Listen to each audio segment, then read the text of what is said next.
to Interesting Choices, a podcast where we look at media of all sorts that makes interesting choices. Movies, anime, games, books, music, anything and everything. I'm one of your hosts, Kate. And I'm Sky. Hey, Sky. Hey, Kate. So what are we looking at today? My God. He asked as though he didn't know. Yes. This week, we are looking at Dungeons & Dragons, Wrath of the Dragon God.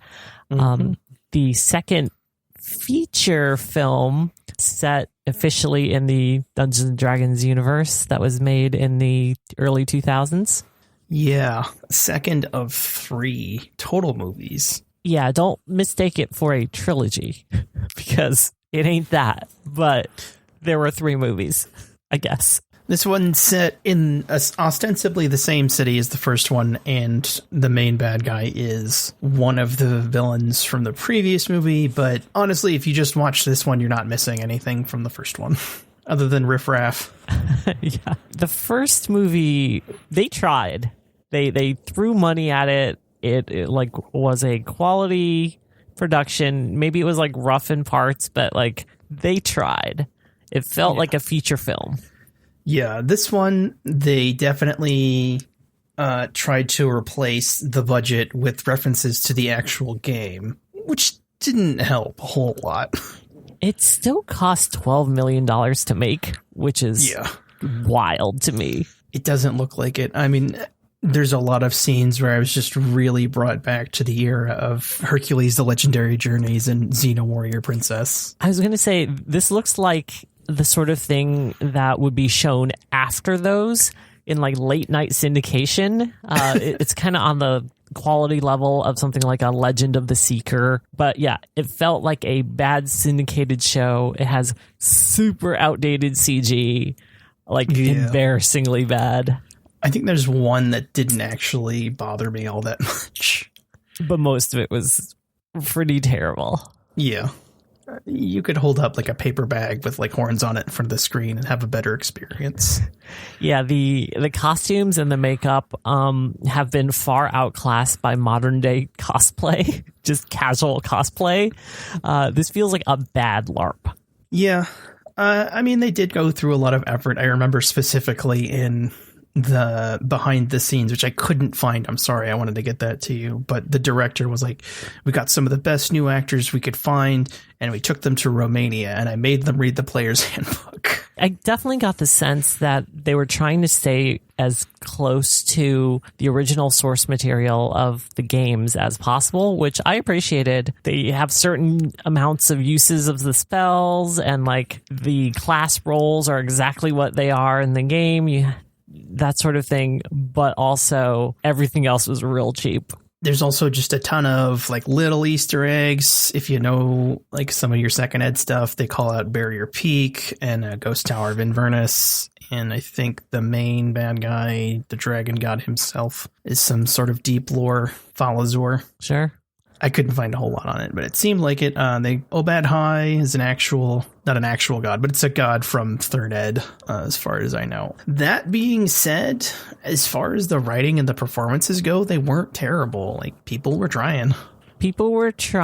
I think most of the failure of this movie was kind of in the like behind the camera, but the actors were going for it. For being relatively new actors, like I didn't have any complaints with most of their performances. They were a little hammy in parts, but like, I mean, this is the kind of thing where you want to ham it up as much as you can.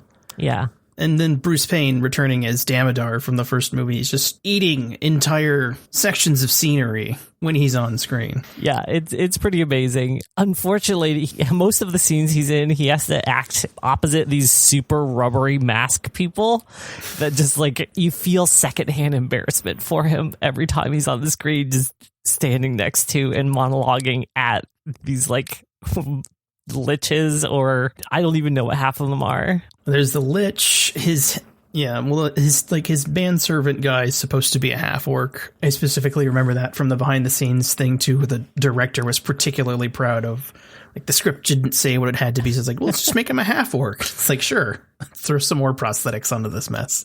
Yeah. Overall, I found the movie to be like the pacing was very slow. The performances were kind of like languid in a way that I actually watched this movie on like 1.75x speed on YouTube, and it still dragged in parts. I was just like, holy shit, how is this dragging? They're going fast, but they're talking at normal speed. And then I turned it back to normal speed, and it was like everything was delivered very slowly.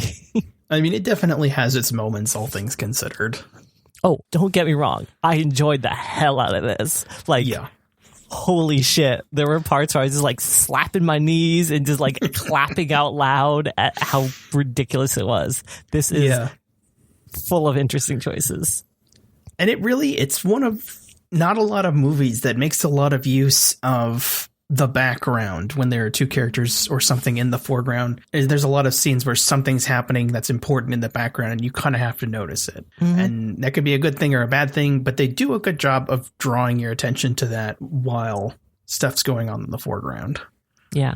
So shall we just launch into it then? Yeah. So this takes place in the country from the first movie, Izmir or Ishmir. I could have sworn it was the second one, but apparently it's the first one. It depends on who you ask, I think. It doesn't look like it. The first one is like this Valhalla-esque Asgard-looking city with dragons and stuff. And this one is like a Romanian castle with some CG towers in the back. It's supposed to be 100 years later, so, you know, styles change. The second banana bad guy from the first movie was cursed by his master to return as an undead if he failed. And then he finds a magical MacGuffin that reverses that. The orb of... Falazur. Yeah. Everyone was like, Vaseline. Like, no.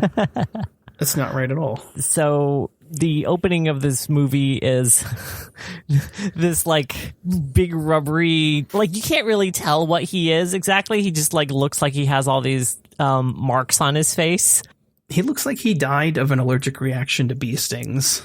Yeah, or he just had like a real bad eczema, which kind of is the theme of this movie. Like a lot of characters just look like they have bad eczema. Yeah, he's kind of monologuing in a fire about how he's going to take revenge on Ishmir, and you're like, who the fuck is Ishmir?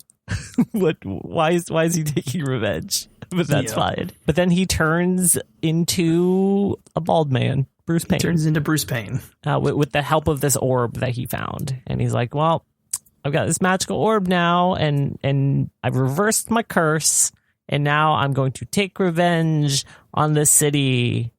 And the descendants of the people who defeated me. Then we cut to Izmir, and Lord Beric is how it's spelled. I swear to God, people variously pronounce it as Varick or Derek. Yeah, just the fighter. I guess he's just a fighter. It's your classic. He got really good at his job and he got promoted to a management position and he's not happy about it. It opens on him kind of like looking wistfully out the window at a bunch of soldiers who are sparring in the courtyard down below while one of his aides is trying to get him to care about like tax law. And he's like, it's going to be a wheat shortage. We need to do something about it. It's like, I want to stab people. Just shut up. He blows off his underling and just goes outside and is like, hey, I taught you better than that because I used to be your teacher. The guy down in the square who is the head of the King's Guard is like, come down and show me what you're made of, old man. Yeah, there's some very big, these guys used to date energy between these two.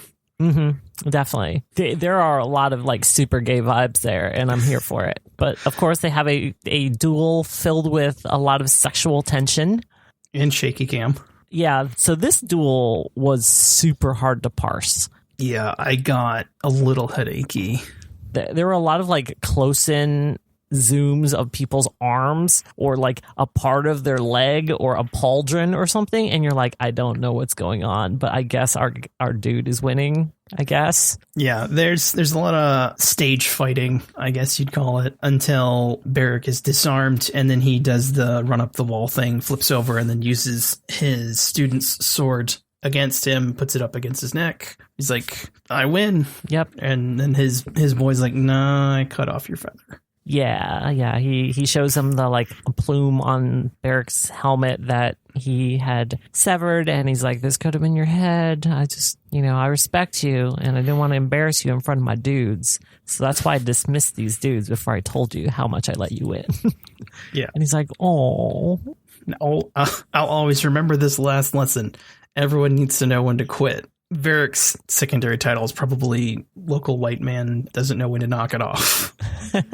But he goes home and he's sad. The next scene is this woman who is setting up some sort of ceremony, like a spell components everywhere, like big scroll. She's like waving her arms around and it's saying some sort of magic thing, and there's magic squiggles everywhere. And then he opens the door and like she's like, "Fuck.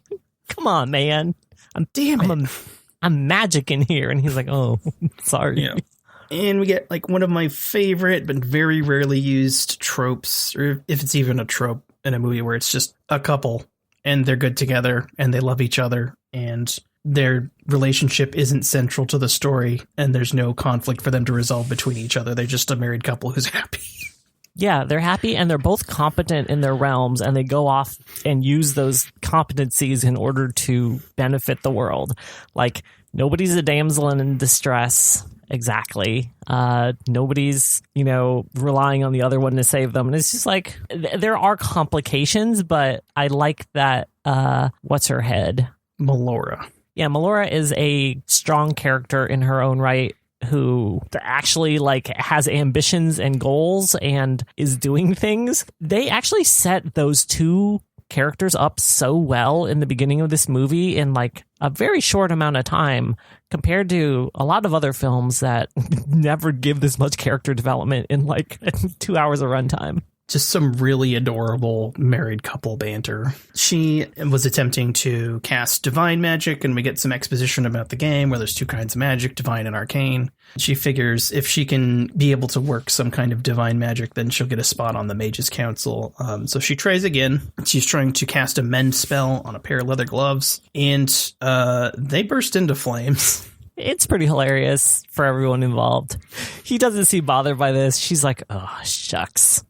Concern it. As he's about to console her, this creeper dude is in their doorway, just kind of watching them. He's like, "Excuse me, before you two like get too intimate, help, please, help." Some of my dudes, they left and they didn't come back. He's the local village chieftain or something for one of the local villages, and he went to summon the local lord for help. And so Barrick and his wife, in the middle of the night, hop on horses with this dude and decide to ride out to find out why these two villagers never came back from this cave. The village head guy is like, "There's probably something evil going on. Evil. Not just like bandits, not like there was an accident or like a bear." He just went straight to, "There's definitely evil going on." You do have to admire their commitment to their civil duties, though. Well, I think Barrick is like, I just want to go out and do some adventure and stuff.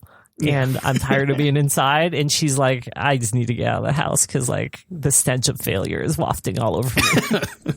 It smells like burnt leather and broken trees. Yeah. They get to the cave and they see it is covered in green fog.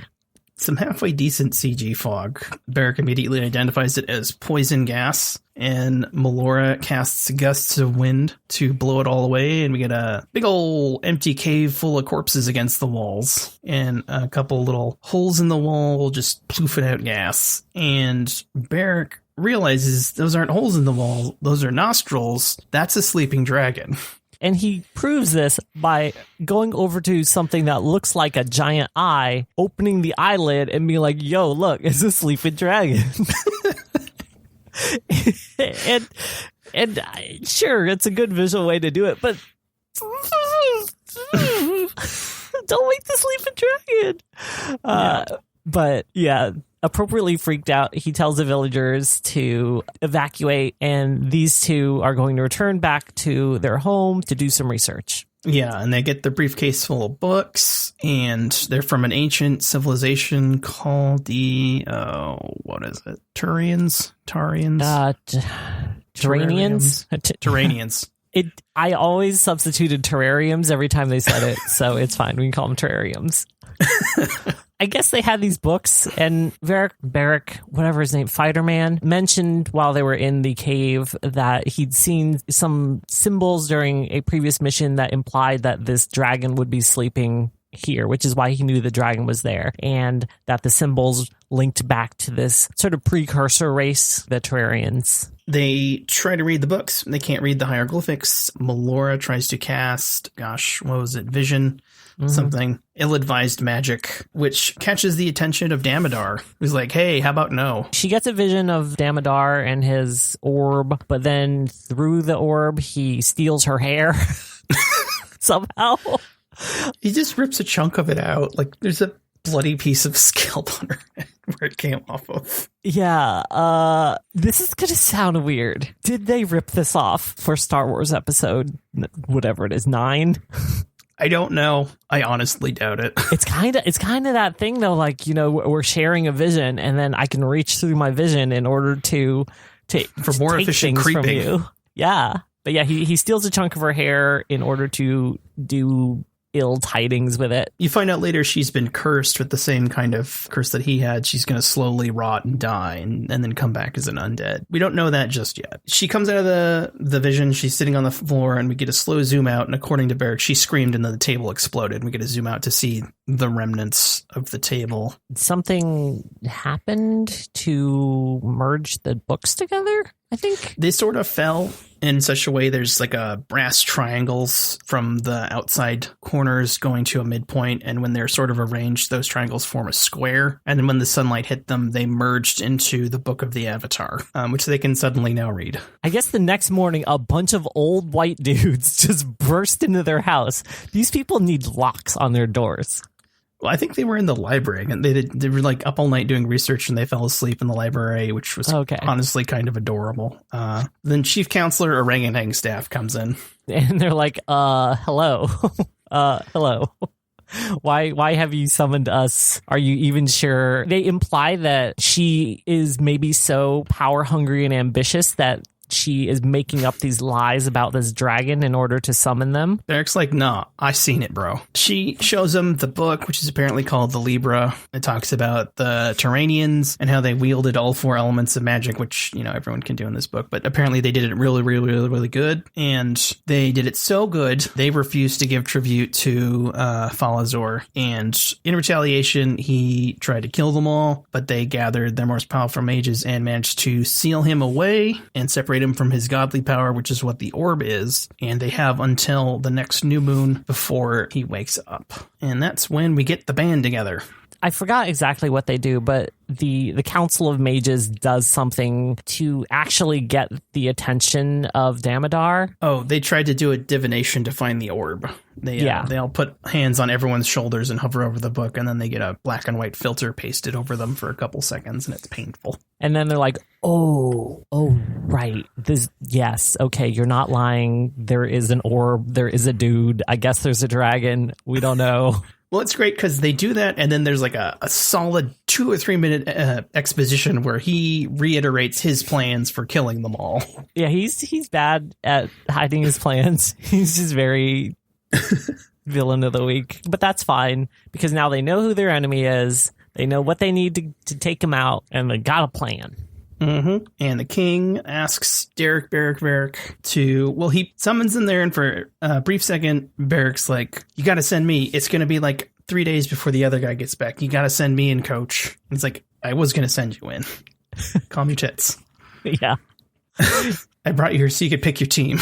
Yeah, the next 10 minutes is him drafting. He's like, I'm getting the band back together. We got Lux, the female barbarian, Dorian, the male cleric, which kind of has a fun intro. They all kind of have their own little thing. Lux is just sort of, somebody tries to pick a fight with her and she murders the shit out of them. And steals her map. Someone walks into Dorian's church with the shoes on. He's like, hey, take your shoes off in my church. And they're like, no. So he knocks them over with sound magic. Nim the thief gets cheated out of money, so he doesn't tell the people that cheated him about a flame trap that ends up killing them.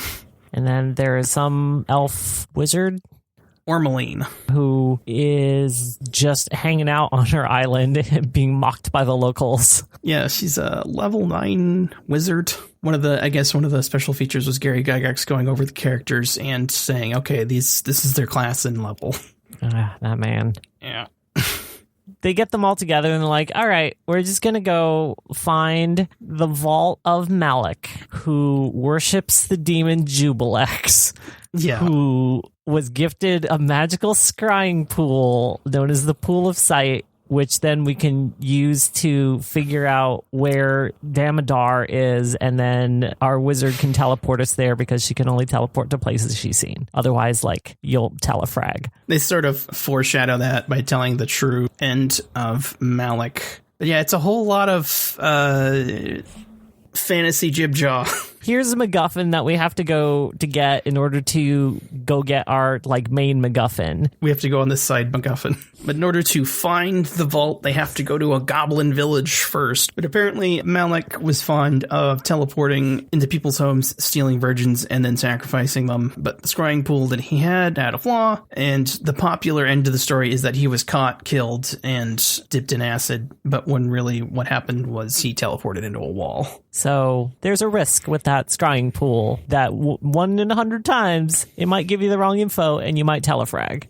Yeah, and then we get some cute scenes of Lux and Nim sort of being hate friends right away. They have this antagonism because Nim doesn't trust Lux because she's a barbarian, and they had problems with the last barbarian who was her brother, who just went berserk, and then Beric had to put him down. Which only really comes up super briefly later. They stop to start making a raft, and then a lich shows up. That was a wild sequence, because they were just yep, we're just going to do a fun little montage of us all using our specific specialties to knock down trees and to burn off branches. And as a thief, I'm useless here, so I'm just going to hang out.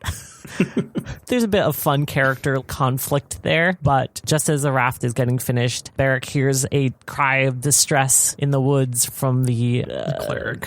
The cleric, yeah. Dorian, who has the classic shaved top of the head thing going on with also some really weird, I'm guessing, tattoos. Yeah, the tonsure with the body paint markings or tattoos. I'm not sure. Everyone's quote unquote tattoos in this movie look terrible. They just look like they were drawn on with a Sharpie. And so you can't tell if they're body paint or if they're actually meant to be tattoos. He is trapped under a tree somehow. And Beric's what happened? He's well, a tree fell on me. You ass. And as Beric is trying to wedge this giant sequoia of a tree up using just a tiny little stick, you see these other things creeping towards them. Some bad CG of someone climbing down a tree Spider-Man style. But it doesn't actually matter because that thing wasn't the thing, because the cleric disappears from underneath the tree and rematerializes as this creepy, gross rubber mask man who I guess is a lich. Named Clax the Maligned. That guy sucks. You have trespassed on the necropolis of Clax the Maligned and his hideous overbite. What kind of a necropolis? You see no indications of any. It's a forest. It's a forest. The only indication is when everyone else shows up and Nim gets knocked down in front of a skull where he finds a gem. Before that happens, Beric is stunned and held on the ground by evil lich magic, and he's about to get murked, but then Nim pops up behind a tree and throws a dagger, and it goes into his back and then pokes out his stomach. He gets him real good. And then everyone else shows up. And there's a dust up, and the lich summons bad CG ghost soldiers, which it's the kind of bad CG where it's very badness makes it look a little better. Yeah, it wasn't great, but I had a good time in this scene because it was super cheesy and I really enjoyed it. After they managed to undo the spell on Beric, they all flee through these woods and head towards the raft. The barbarian is holding them all off and going into a blood rage while everyone else is escaping. The wizard is firing off bolts of energy left and right and blowing up ghosts, but they all managed to get to the raft. And the cleric uses turn undead, and they get out of there because apparently the ghosts don't like water. I guess that's lore accurate. I don't know. It's just kind of funny because like they stop getting blown up and there's like 3 of them left and they just kind of stop at the water's edge and they almost do like the shrug. It's like, ugh. It is pretty hilarious how they just like immediately are just like, well, we give up. We're just going to go back to our tombs, I guess. 2 feet of water. Damn it. I didn't come back to life for this. But whatever. Ghosts can't cross running water. Everyone knows that. But yeah, they get to the other side. They have a little camp.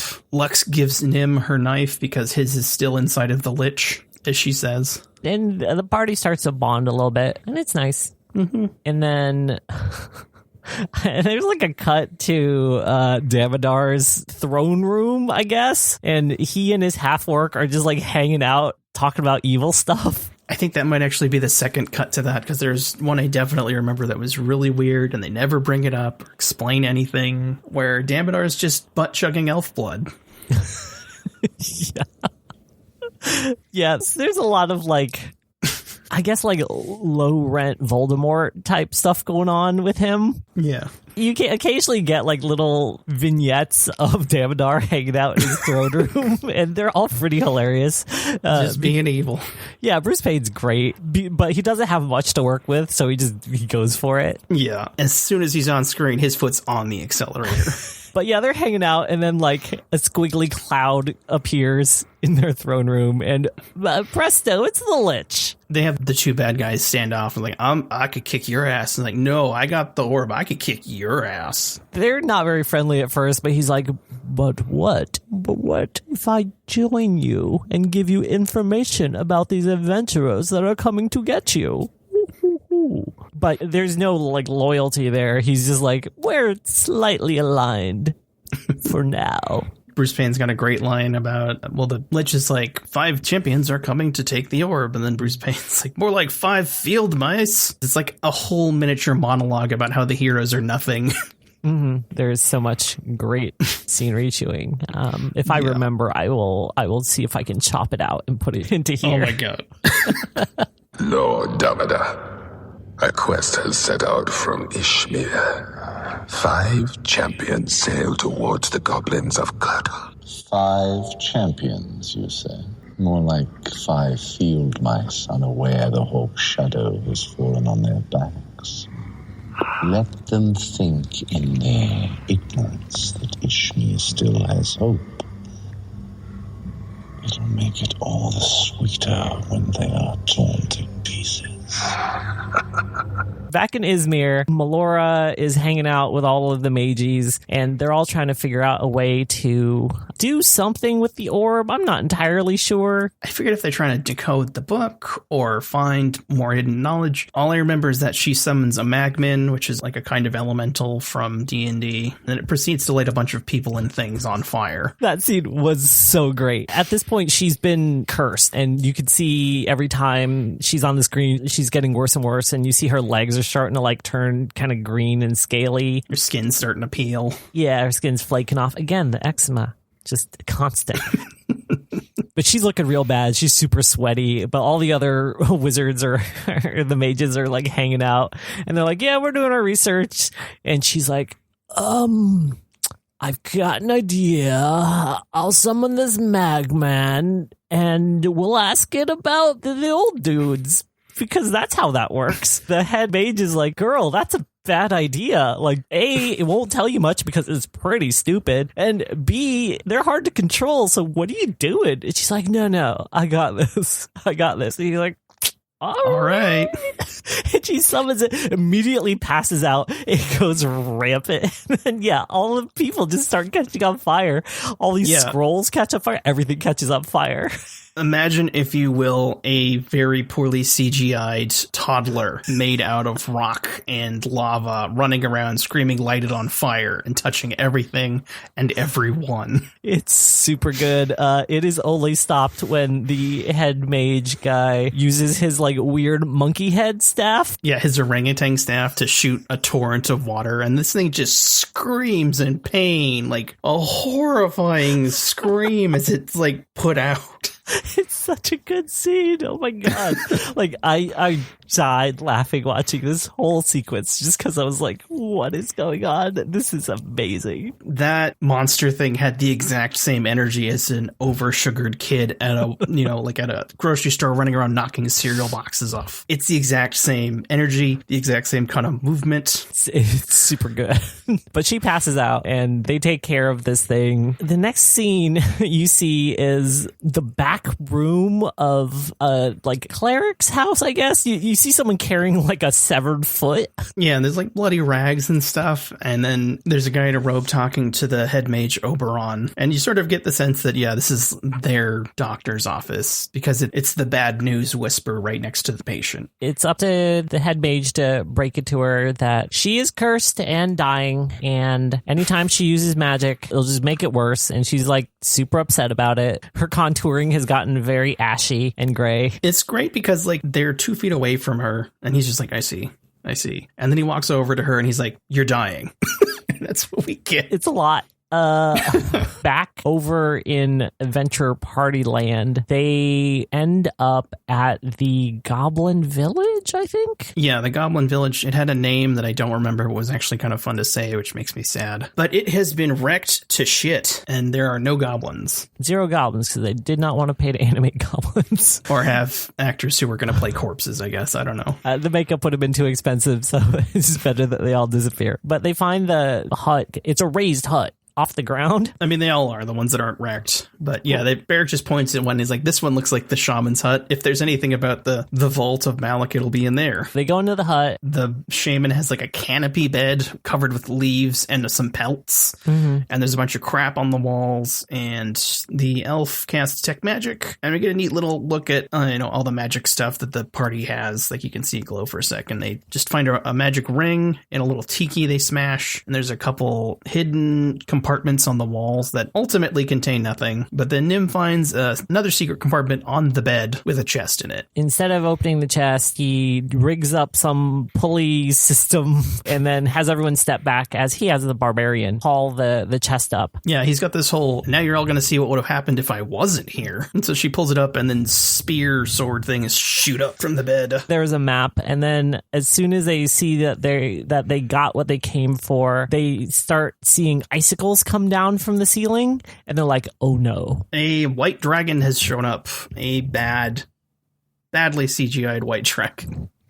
Yeah, it's pretty terrible. I'm not entirely sure why the icicles showed up, honestly, but it gave them enough notice that the cleric could run outside, immediately set up some sort of protection, some sort of wall of fire or something. I'm not entirely sure what the spell he's using is. I don't care. The dragon breathes on it, and he's like, I'm deflecting it, but then immediately gets frozen by it. Yeah, he tries to use, I don't know, like some sort of fire spell to counter the ice breath, but that doesn't work. And he gets chilled and chopped. Yep, just frozen solid. Everyone runs out to try to save their dude. They're kind of ineffective individually. Fighter-Man's hucking spears. The barbarian is trying to stab it in the tail with a sword. The wizard's doing something. Nim's hiding under a blanket. Yeah. Eventually, the barbarian manages to pin it to the ground with her sword, and then the fighter's like, okay, we're going to coordinate. Nim, use the acid that you used to, like, open that lock earlier, and then throw it on the dragon's chest, and then I'll hit it with a spear so it can pierce its armor, and then the wizard can zap it with a lightning bolt, and it works. It's actually cool. It's like they comboed, and that's a neat thing to see, because that's how a lot of D&D works, and I appreciate that. Yeah, it was a fun little play call and execution. Turns out when you shoot a white dragon with a lightning bolt in the heart, it blows up, and also blows up your dude who's been frozen solid.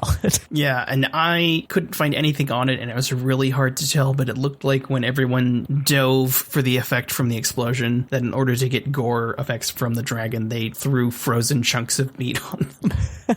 It was pretty wild, but they're very sad because their cleric is now like beef chuck. There's a whole leg with like a femur sticking out. Yeah, they are not happy about it. Licking their wounds. There's the traditional, you don't have to go with me any further on this quest. You know, you can turn around right now and I won't think any worse of you. And they're like, no, We'll go with you. Probably one of the least dramatic of those scenes, but they still have it. But with the map, they can proceed to their next waypoint on their compass. It's this clearing. They can't see anything, and then Nim has the gem from earlier, and it's a gem of true seeing, so he can see the hidden statue. Yeah, and then the wizard reveals it with her magic. This is the goofiest sequence in this entire movie by far. Someone was like, we need a puzzle, and then they got their best interns together for 20 minutes. Yeah, this would not even pass in most video games as like a puzzle because it's just pathetic. So yeah, there's a statue, and to be fair, it's a really okay statue. Like, it's statue sized. It's got that going for it. It looks like the sort of statue that you'd see in the quad of a university. Very big, very legible, very not aged letters says something along the lines of, if you wish to join the others who have died, put your name in this slot and I will pass it along to Jubilex, signed Malik. And there's like a mail slot on it. It's so bad. It is like, and they're like, I guess this dude had a sense of humor. That's about our lampshading for this, because otherwise this is just embarrassing for everyone involved. And then bandits show up. There's some bad ADR. I'm trying to explain it away. Yeah, this is supposed to be some more of Damodar's evil machinations. Like, that's pretty much it. That's the only explanation they give for just fighting like 100 dudes. Yeah, and it's actually like a lot of dudes. Yeah. I think a good chunk of the budget was spent on extras and costuming for this scene. And there's like a lot of explosions and like people getting chopped, and it's a fight. It's a fight that's mostly held by the barbarian and the wizard, because the other two idiots are trying to figure out this puzzle. Eric's like, you two take care of it. We need to sit and have a think. And, it is kind of fun to see Lux go ham on some dudes. Here's where she goes into full berserker fury, even though you can't really tell because it just looks like she's fighting people. Eventually, our heroes figure out that the key to this whole thing is that you push in some of the letters and things happen. And the key is the name of the demon Jubilex. Jubilex. Yes. Yeah. Because Malik misspelled his name at the end of that. It was Malix with an X instead of Malik with a K. And so they do that. Why? Why any of this? I know they needed a puzzle, and they needed to show that someone was smart. That's the thing, though, because they have a better puzzle, like, in the very next scene. They do. It's so worthless. This is like the idiot puzzle for babies. It is. So the statue slides away to reveal, like, a stone staircase down, and so everybody hops in except the barbarian, who's just, like, going ham on people, and they're getting overwhelmed. So the wizard is like, you gotta stop this, and just, like, explodes behind her, kind of stunning her a little bit. Yeah, knocks her over, and if this were a better movie, they might have done some kind of after effect with the eyes to make them unglaze over or something. That you sort of get the sense that she's finally snapping out of her berserker rage. Yeah, if she were a slightly better actor, like, but she was just like, oh yeah, I guess we should just go down this hole. So they go down the hole, they pull some very convenient lever, the thing slides shut, and all the bandits are just hanging out above them while they're just in this dungeon. So it's dungeon time. We cut back to Wizard College again. Or not Wizard College, the Council of Mages. They're back in the library. So someone's cleaned up all the burned scrolls and people. And they're all just like trying to figure out some sort of secrets of the terrariums. And a very, very messed up looking what's-her-face comes in. Melora, she looks like she has been on meth for an extended period. Yeah, she is not looking good. Her hair's all stringy. She's very sweaty. Dark circles on her eyes, like her sallow cheeks. Big flakes of skin. She's coming apart at the seams. And she's like, no, guys, let me help. I can do this. I can help. And they're like, you are half undead. We do not trust you because you are probably a lich by now. We're not sure. Yeah. And then finally like, okay, what's your idea? And it's like, okay, we set the book on fire. Because that's definitely what that, like, fire baby told us. It's definitely the fire baby was communicating with us when it set all those other people on fire.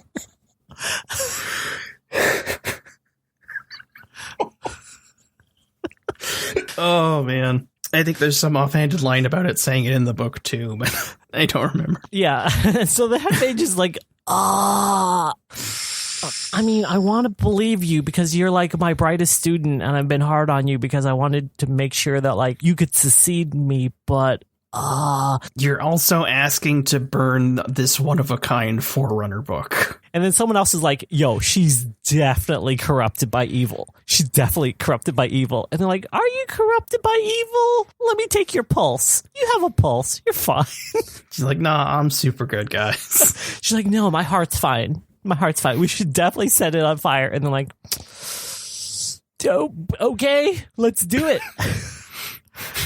So she takes the book and she starts casting some sort of flame magic on it. The whole book catches on fire. These oak leaves and acorn kind of pop out of the middle of it while the whole rest of the thing burns to ashes. And she's like, I screwed up. And she kind of collapses. And then a tornado appears. I think it's supposed to be like an air elemental, but it's just a tornado. And then Oberon's just like, follow that wind. So there's a jaunty pursuit through the mage's library cathedral thing. I'm not entirely sure what it is, but they follow it to this place next to an altar. I'm pretty sure it was the throne room. Oh, okay. Wait, it was the throne room. Yeah, the king has been hanging out here, too, the entire time. Because the king doesn't have anything better to do. He's just this, like, big dude who doesn't wear a crown and just hangs out. He could be anyone. Like, I didn't know he was the king until people started referring to him as Your Majesty. The tornado cuts a hole in the floor using water and something, I don't know. It's super unclear, but they find a secret passage. The four nations like united and the passage was revealed. They're like, oh, cool. You found the secret Forerunner thing that was always underneath the throne room the entire time. When I first saw this, I didn't realize it was supposed to be the same city because it looks so different. So I was like, so either that was, they just found a castle and started squatting, or whoever built this was like, fuck it, brick it over. Yeah, there's a lot of questions there. They go down inside of it. The lights start magically coming on and everyone's like, good job, Melora. And she's like, I'm dying. They find a vault thingy that they need the orb to unlock. And I believe we go back to Adventure Time, and I think like the only cut scene would go here between finding the Forerunner vault and going back to the adventures. There was going to be some throwaway backstory about a legendary knight, and he had a magic sword. Then he disappeared, and they overcome a pit trap, and they find his skeleton at the bottom, and Barrett gets his sword. So if you're paying super close attention, you'll notice he has a completely different sword now. They focus on that sword a lot in the last half of the movie, and I wasn't sure why. Yeah, that's why, because there's like a big chunk of scene missing. Okay, that explains why his sword could just immediately go do dope stuff where before he was pretty useless. So he finds a Vorpal sword off screen, and then they get attacked by dark mantles, which are like living umbrellas that try to eat people when they're not pretending to be stalactites. Ceiling monsters that kind of like drop down, and then Nim has to quickly pick a lock, as he does, and then they escape the dark mantles. And we get to the good puzzle. This is the second time that I laughed out loud because the wizard is like, there's this corridor and it has all these like lit tiles. It was giving off big Vault from Resident Evil vibes. They literally have a moment where they just stare at it and they're like, what now? This definitely looks like a trap, but also a disco. She's like, you guys, let me introduce you to my friend. And she takes out this like little statue and it turns into a pigeon, like a dove, a white dove. And she's like, this has been my companion since birth and he'll show us the way. And then like the statue turning into the bird was like the one good piece of CG in the whole movie. It was good. And then she releases it. It flies down this corridor, immediately gets zapped by lightning, shatters. Yeah, falls down with a horrendous crash. And she's just like, oh no. And everyone else is like, Well, everyone's like, oh, and the thief's like, yeah, Yeah, it was genuinely pretty good comedy. They're searching for a secret switch or something, and Ormeline can tell that there's a secret false wall there. So Barrick uses his badass Vorpal sword to knock a hole in it, and there appears to be a mirror behind it. So they do some more searching, and Nim finds a secret compartment with a lever in it, and he asks for a boost, and everybody turn around. I'm going to be using ancient Thief Guild secrets that only I know how to use to undo this complex mechanism. He waits for everyone to turn around, and then he just pulls the lever. That was the second good piece of comedy in this scene. Like, this is actually a really good scene. I genuinely enjoyed this part of the movie. Oh, yeah, definitely. The wall slides away and reveals this big funhouse mirror looking thing. Yeah, that was not a great mirror, especially for its intended purpose. It's supposed to reveal the secret path, and reflected in the mirror were the correct squares on this lit floor that they need to traverse before they can get across. The ones that won't zap you are unlit while the rest of them are on. So they get a plan. Barrick's like, I'm going to go first, and then you all go, and then Nim, you go last. And instead of doing things intelligently and like marking them with some sort of stones or something, he's like, no, I'm going to stare in the mirror while I walk across them backwards. And then they all do that. Then they all do that. He could have marked each one and then just had them hopscotch. But no, they followed his lead, which was the worst lead. It's a total fighter move. He gets to the other side. There's like a sarcophagus there with like some skull imagery, and he's like starts swinging his sword at nothing just in case, while everyone else is making the passage. But just as Nim is halfway through, the door on the mirror starts closing. And he has to hurry hop his way, but he doesn't quite make it, and he gets zapped. In the foot. In the foot. He has a charred heel. His heel's all jacked up, and the lightning was probably not good for his heart. So he's kind of passed out and twitching. And everyone's like, oh, can you wizard him back to get healed? And she's like, I only prepared 2 teleport spells. Yeah. We can get there and we can get home. And that's it. And they're like, well, I guess we'll just have to drag his corpse along with us. So they use the scrying pool to get a good look at the throne room so she can visualize it in order to use the teleport spell. And she's like, oh, good. There seem to be any obstructions in the way. It's basically just like a little like home security cam of the throne room, and then cut to the throne room and the dudes are just hanging out. Like they're not really just chilling. Yeah, they're just chilling.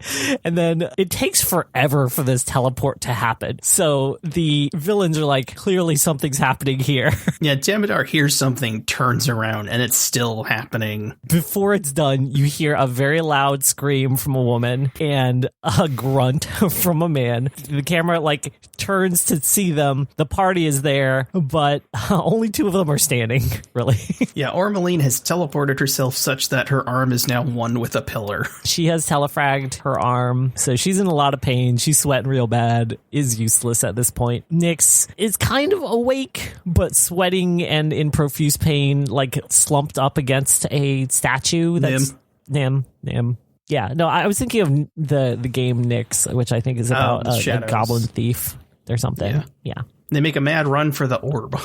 Yeah, it's up to these two very intelligent people to do the do, but Damodar immediately drops a cage of bones on them. Just a straight up Saturday morning cartoon villain's cage of bones, which manages to knock Barrick's sword out of his hand. These are some of the worst bones I've ever seen. These are like you raided Party City and you got like caveman bone props and you just like fashioned a terrible cage out of using the vertical supports. The rest of it was just like bars of iron or something. It was pretty terrible. I think he may have found that on site. Otherwise, it seems a little too on theme. So we didn't mention it before, but his throne room is themed. It has giant skull bas relief things in the walls and like just a skull motif everywhere. This guy is OTT. He probably shops at Hot Topic.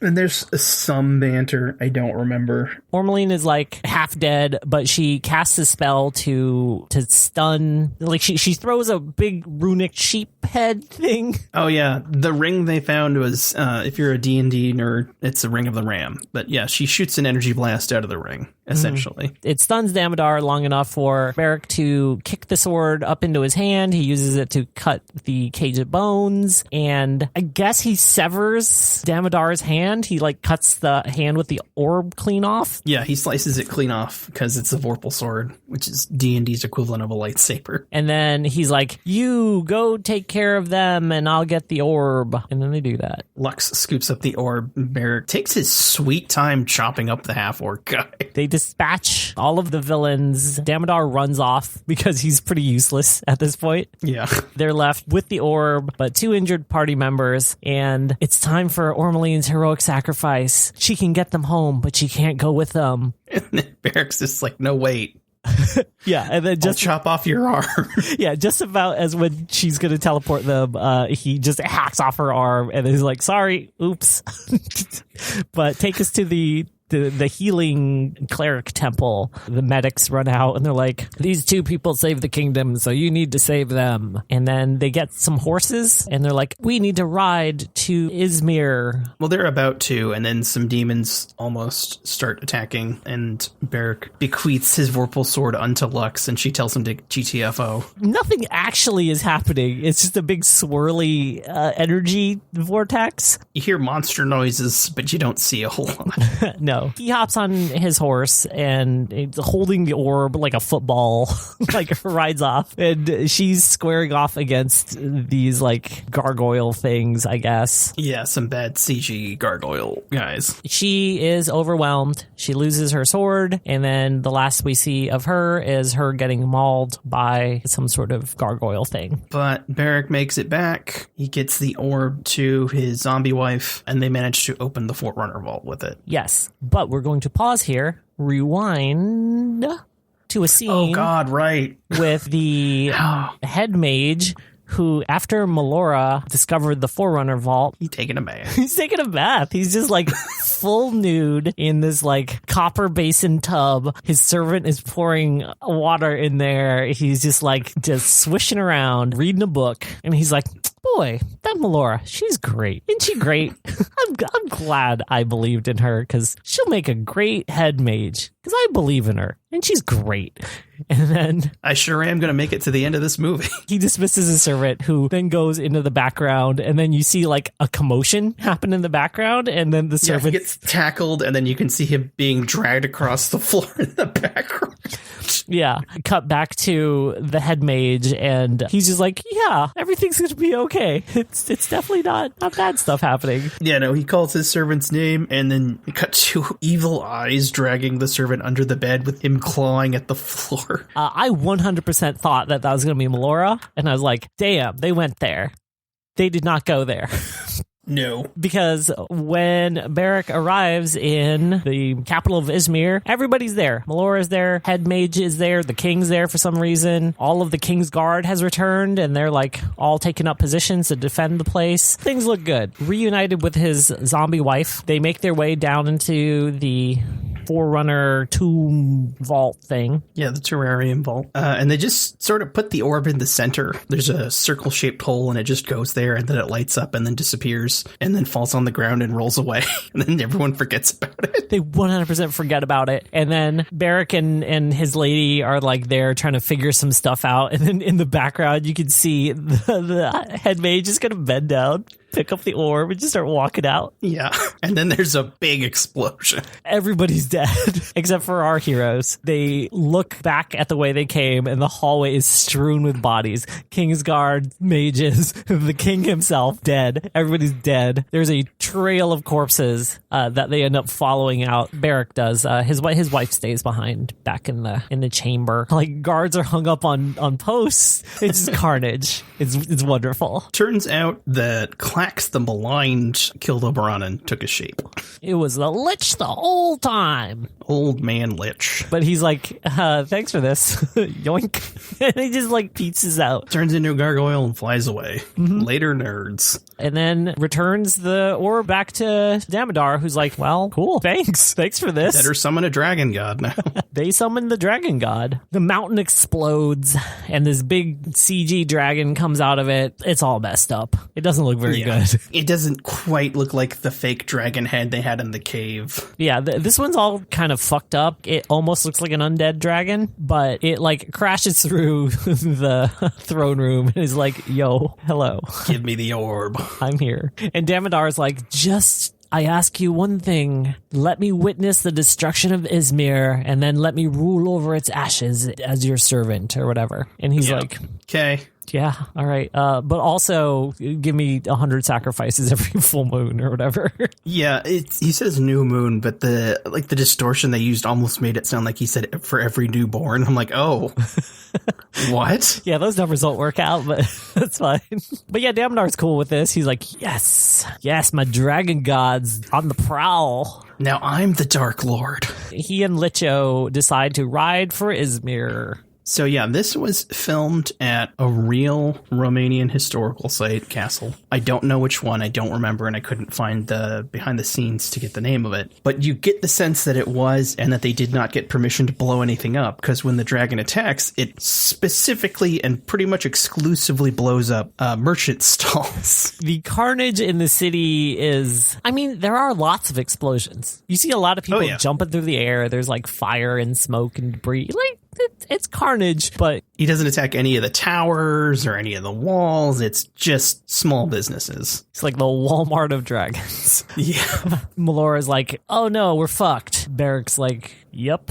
All we found in the stupid vault was some stupid oak leaves and some stupid acorns. That sparks something in her, and she's like, oh, right. Nature god. Nature god. They worship the nature god. Okay, so I just need to worship the nature god. Well, as soon as she realizes that, the holy symbol for Obed-Hai appears on the oak leaves and acorns in her hand magically. She just puts it on the circle on the floor, and then a lightning cylinder comes up. She's like, I gotta jump in that. I'm gonna do it. And he's like, no, definitely don't do that. And she's like, no, I have to prove myself worthy. Also, she's beef jerky at this point. Like, there's not much loss. Her hair is a wig. Her face is just layers and layers of latex paint that's peeling off. So she jumps in, and then she's filled with this light energy, and a white orb coalesces in her hands. She just needed to have faith. And then she's like, all right, get me to a tower. I just need to be high for reasons. They gather the remaining mages. Yeah, she goes up there. The dragon kind of just flies around, raining destruction, does not care at all about her. There's like one scene where the mages are trying to protect her. Oh, they put up, like a force field thing. Our boy, Barrick, is up there too, and he's using his eagle sight. He can see the fucking dark wizard and the lich like 1,000 miles or like across the valley, pretty much. Oh god, right. And then they make a beeline to him. So he rides out, and they ride towards him, and they're like, all right, it's time for our climactic confrontation. And since he doesn't have the orb's power anymore, he's not Super King Big Dick. He's just a dude. And so the lich is like, peace. Later, bro. This was fun. This is all you. Have fun. They have a confrontation, I guess. There's a lot of riding. Yeah, Lux shows up too. They kind of beat him up a little bit, and then they threaten to give him a super wedgie unless he cancels the curse on Melora. Lux was going to just like slit his throat, but Barrick was like, if you do that, we won't be able to uncurse Melora, so therefore we can't kill him. And then he immediately like turns around and threatens him in exactly the same way, even though the dude just heard him say, we can't kill you. Like, he even says it in such a way that he acknowledges what he just said. It's like, now if you don't do it, I'll kill you. Yeah, it's really good.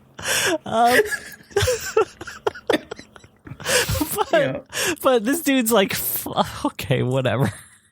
I guess take me to justice. He like burns up the hair, and then that releases Melora from this curse. She's back to being a hot lady with good hair and using her newfound hot lady strength. She picks up the orb and then uses it. Oh God, I forgot. Yeah, one of the other wizards tries to grab it and gets super zapped up real good. Yeah, that was pretty hilarious. He like falls off the tower after like being zapped off of it by the orb. I don't know if they put a Wilhelm scream in there, but mentally I put a Wilhelm scream in there because that is the quality of that scene.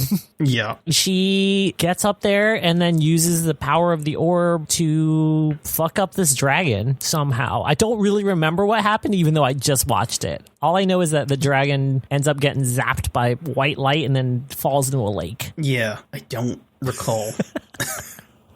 It wasn't important. Dragon defeated. Now he slumbers at the bottom of a lake. Yeah, and they lock Damodar up in prison, and they rebuild Izmir, and everyone is okay. Yeah, there's like a little how's everybody doing 5 months later montage. And like the city's been rebuilt. People are selling cabbages. Blacksmiths are back blacksmithing. You see the party members that remain are just like polishing the memorial to their dead cleric. Our bro, Barrack, is just back to wandering the streets, doing his lord work, even though I think he's probably king now because the line of succession has totally been broken. They don't say. He's just out like armor shopping, and he sees Lux, and he just silently mouths thank you, and she gives him a slow nod, and then rides away. In the Council of Mages, Melora, she's in her full council robes, and she's getting handed a staff with a star on top, presumably finally earning her position there. Good for her. And Damodar is just hanging out in a cell. Given that I'm still alive smile. The last shot of the movie is just him in chains in a dungeon, just grinning to himself because he's like, I'll get you kids one day. That's the movie. I think it's worth noting that the next movie does not have anything to do with this movie or the first one at all.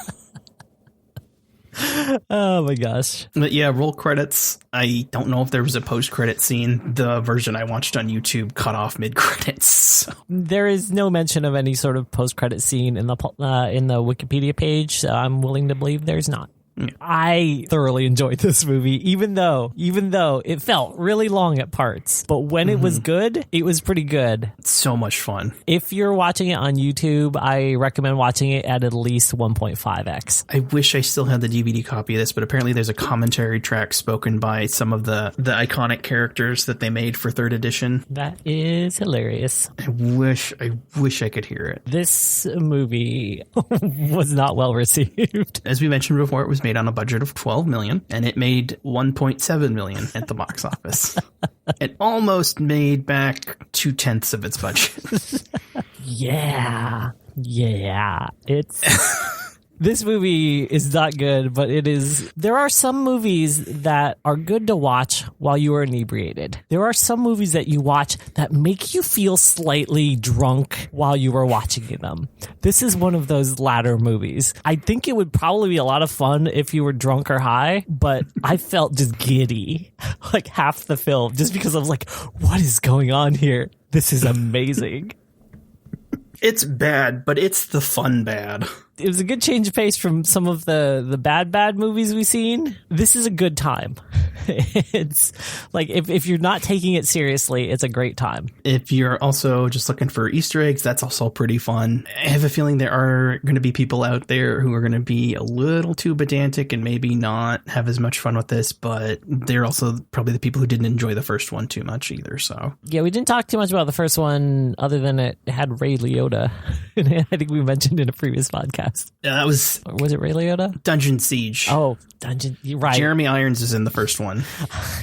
I get those two movies mixed up just because they're both not amazing, but also pretty good in their own rights. Rest assured, we're probably going to do the third one at some point.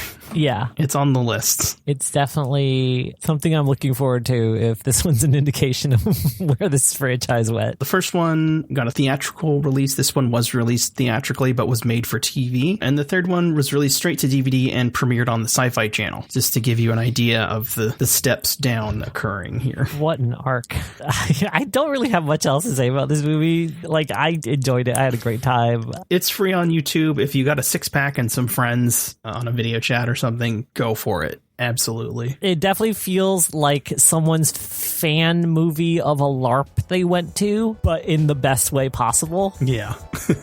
Well, Kate, where can people find you on the internet? You can find me on TikTok and Twitter as Army of Meat, and on my other movie podcast, Weaving Spaghetti. Find that wherever podcasts can be found. Where can people find you, Sky? You can find me on Twitter at shard_corso, SHARD_CORSO. If you have any suggestions for the show, for stuff for us to cover, you can drop them at our Twitter at Interesting Choice6, INTRESTINGCHOI6. Also, we're now on Spreaker. You can find us by going to Spreaker.com/show/interesting-choices, or just search for Interesting Choices on Spreaker. We're also on Apple Podcasts, Spotify, and your podcast service of choice. Thanks for joining us this week. We'll see you later. Thanks for listening. Bye.